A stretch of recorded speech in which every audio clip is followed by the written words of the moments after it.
Hello, Star Wars unboxing fans. Welcome to the Christmas bonus episodes, or I don't know if they really call them bonus episodes, but today we're going to just kind of take a walk through the other parts of our home and kind of show off our Christmas decorations.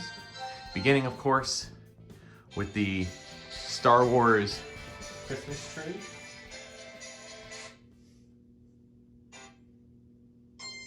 So, keep out my Christmas music here, but so as you can see, most of the ornaments here, you can see we have, of course, I put Book of Boba at the top, right? We have a lot of different types of ornaments here. Most of the electronics still work. I will say that, you know, but that's usually what happens when things kind of run out. But the batteries are sometimes hard to pick up. I usually try to find like a whole case of them, like a whole pack of them, and try to replace things. Of course, this little lightsaber thing is actually for the Death Star.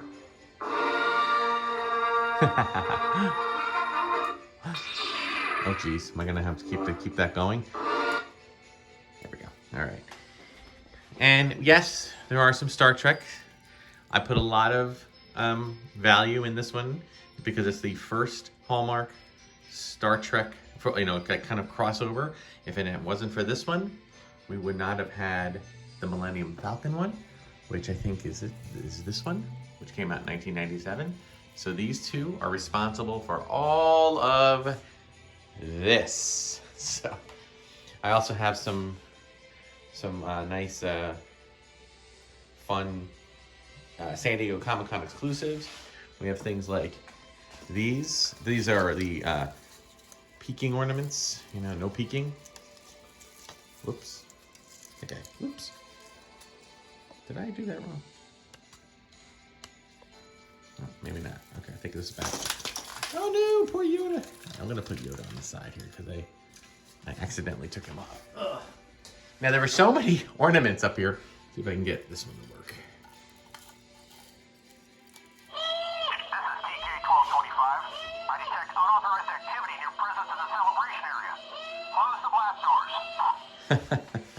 Only problem is every time you walk in the room, it makes noises. There's a Vader one. A lot. There's been a ton of ornaments. So this is one area that I do like to continue to collect. There are some individualized ornaments, like this. This is a custom ornament that was made for me. This is a painted ornament that I purchased at a convention once. So we have a lot of different interesting things. And yes, there are some Star Trek ones. I used to collect all the Star Trek ones. This is from Luminous Beings, the glowing orb. I used to collect all the Star Trek ornaments too, but I have since pulled back on that because it just isn't enough room. In fact, if you look closely, you'll see over here that we have more ornaments. Poor Yoda. Here, he's kind of... So certain are you? Always with your work cannot be done. Do you not think that I say? It's a great ornament, but his ears unfortunately have been bent, so I gotta figure out a way to kind of work on like clipping them or something so that they get more straight. This, of course, a Galaxy's Edge ornament. A lot of fun there. Some of the thing, and of course, this is obviously we're on my piano here, but we have what we do with some of our Star Wars themed Santa hats. Band director Mickey. It's another thing I enjoy to collect. Lots of Star Wars.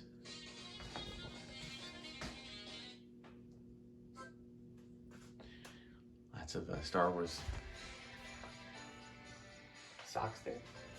Over here we have our Advent calendar with cat not included with the Advent calendar, but and I've actually taken the holiday themed figures from previous calendars and I've put them together and created this little montage. I'm trying to figure out something I'd like to do with all of these. Like I'm thinking about creating my own little Lego diorama I put together that I keep adding figures to, and then just bring it out for the holidays. So Not sure how I'm gonna do that. I have to kind of look into how Lego master builders work to make something up like that. And then over here, we have our gingerbread scene, which was, of course, a Lars homestead. Again, you can see how this all came together on a previous episode. I will say we have since found my R1 droid. Actually, I made a purchase of it. I actually purchased another one because I absolutely love this droid and I do not want to see it not here. So it had to be in the scene. Back here we have the Mantelpiece, which has all sorts of Kurt Adler nutcrackers and Fabergé style models and kits. We have the Salacious Crumb. This is a Gentle Giant Jumbo Santa Salacious Crumb. I think he has a hat somewhere too. I have to look and see if I dropped it. This Yoda is another one from Gentle Giant. It's one of the jumbo pieces, and my favorite is what's in his bag. He's got a little mini jumbo. That's an actual little tiny 1.5 inch Boba Fett figure. How cool is that? Fully articulated, everything. We have our Sith theme from previous episodes. Well, Rocket Nutcracker not included in the Star Wars part, but you see we have these Russian nesting dolls that I picked up at a German Christmas market.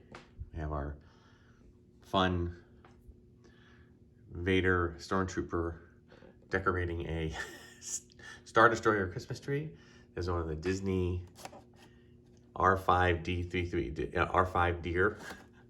It's a reindeer hat. Another Stormtrooper,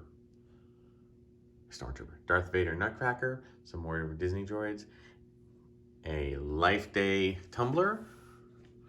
There's an Ewok. These are all things that have been featured more recently. Of course, on the mirrors here, we have some Legos that I've put together based on using some of those small figures. Some fun stuff there. Here we have some more. These are some more Lego pieces. There's some Lego Star Wars ornaments from Hallmark. There's also some miniature ornaments here, which we've added. Now, I want to explain the peanut gang here. So, a number of weeks ago, I purchased what I thought was off of Facebook, one of those Facebook ads, was an advent calendar relating to the Mandalorian.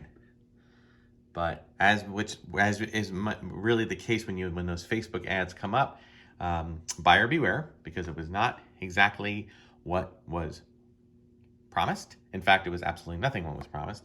I did receive a advent calendar, but it was actually a Peanuts advent calendar. And we get mostly the Peanut Gang, one little figurine every couple of days. Sometimes you get these other things like these little, like a toy car. So it didn't deliver nothing. It certainly did deliver something. It just wasn't Mandalorian. So I don't know if that was an error or if that was an honest to goodness cheat. I'm not sure. Just be careful when those ads come up on Facebook. I've learned since to ignore them because they are never what is promised. So, but I now have this nice little Peanut Gang. So I think what I'm going to do is I'm going to use this guy, since this is a really tiny tree. I'm going to pretend it's like the Charlie Brown Christmas tree after they decorate it, even though it's kind of out of proportion. And they're all standing there singing, like that. And this is our regular tree, which includes mostly just family ornaments and some ornaments from years past, Muppets, Disney. There isn't a lot of Star Wars on here. In fact, I don't think there's any Star Wars, save for one, which I'm going to look for. Oh, there it is. I'm going to bring this in. It's a very special Star Wars ornament. This is a picture of our daughter, who is also the artist that does all the art on TeePublic for us, as well as the art in the opening segment of Darth Tuba. And she was a Disney cast member on the college program, and she worked actually in Animal Kingdom, but one day she took a shift working in Star Tours. So she got to wear the Star Tours outfit, So she got a shot of her in the costume and dressed in her Star Tours finest and sent it to me. And I made it into an ornament to commemorate my daughter's connection with Star Wars. I will say, for the record, she did not enjoy the experience. She said it was the worst day of her college program because if you've ever been in the Hollywood studios, the expression every ride ends in a gift shop. That's not totally true, but it is true for Star Tours, which meant that they just got this influx of people every minute and a half, 2 minutes, and it just was really exhausting. So, case in point, or just a little, moral of the story, if you're down there, you do Star Tours, be kind to the cast members. Oh, here's one more. Again, this is some of her art. This is a Grogu Baby Yoda when it first came out, like from 2 years ago, 2019. She gave me some nice art with that, so very cool. The only other Star Wars thing I think on here is our droid. This is from, of course, from the Build-A-Droid, the droid builders in Galaxy's Edge. And we got a Christmassy themed droid with red and white, kind of like a candy cane. So there you go. Something decidedly un-Star Wars, but something nonetheless that we decided. We always love collecting the cups from Dunkin' Donuts and Starbucks and Wawa and even Disney. They always have these interesting holiday-themed throwaway cups. So we've always kept ours and decided this year, my wife had a great idea to maybe drape them together up as part of like a mantelpiece. And we just, like stringing popcorn together, we strung cups together. And then we put some lights with it, and now we have a nice little display, which came out really, really nice. Just be careful that you use lights that don't heat up because they will burn through the cups otherwise. When we first enter our house, we have a couple of our little stand-up display characters who are welcoming guests as they come in, along with some other characters here. But we do have this nice little, Mom, if you're watching, this used to be this little vintage ceramic sleigh. Actually, it was where we would put all the Christmas cards as they came in, and we would just kind of stack them in there. But now it holds a nice place for my Star Wars holiday itty bitties from Hallmark. And again, we've done some previous projects where we've made some action figure wreaths. I actually found a whole slew of action figures, like a whole lot of them, on an eBay auction, and I decided, let's make them into a wreath. So that's what we did, and it looks really nice. This is like a Jedi-themed wreath. So there you go.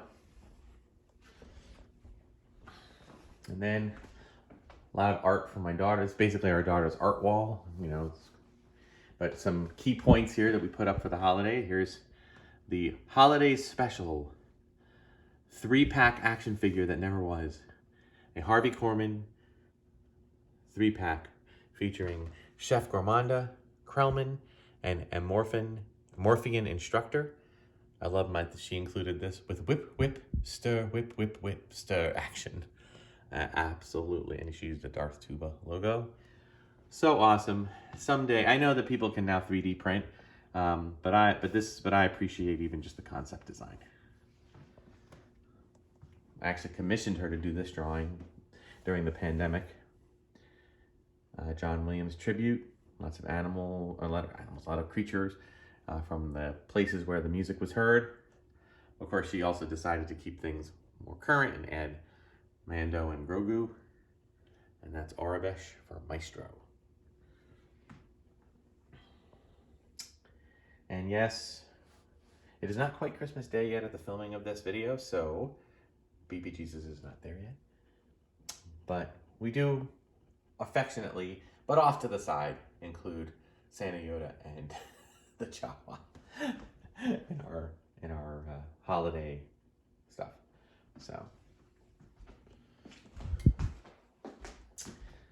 So that is our tour of our Christmassy setup here. Of course, you've seen the studio Christmas tree downstairs, but this is the true full-out Christmas tree. So we are very excited as the holiday is approaching. So at the time of this video will be released on the 29th. So obviously the Christmas season will be, you know, will be in full flux. We celebrate the 12 days of Christmas here. We do not end the Christmas season until January 6th. So we'll be into it. So we will wish you all an extended holiday greetings, and to have a wonderful and joyous New Year celebration. And we will see you all in 2022. Thanks, everyone.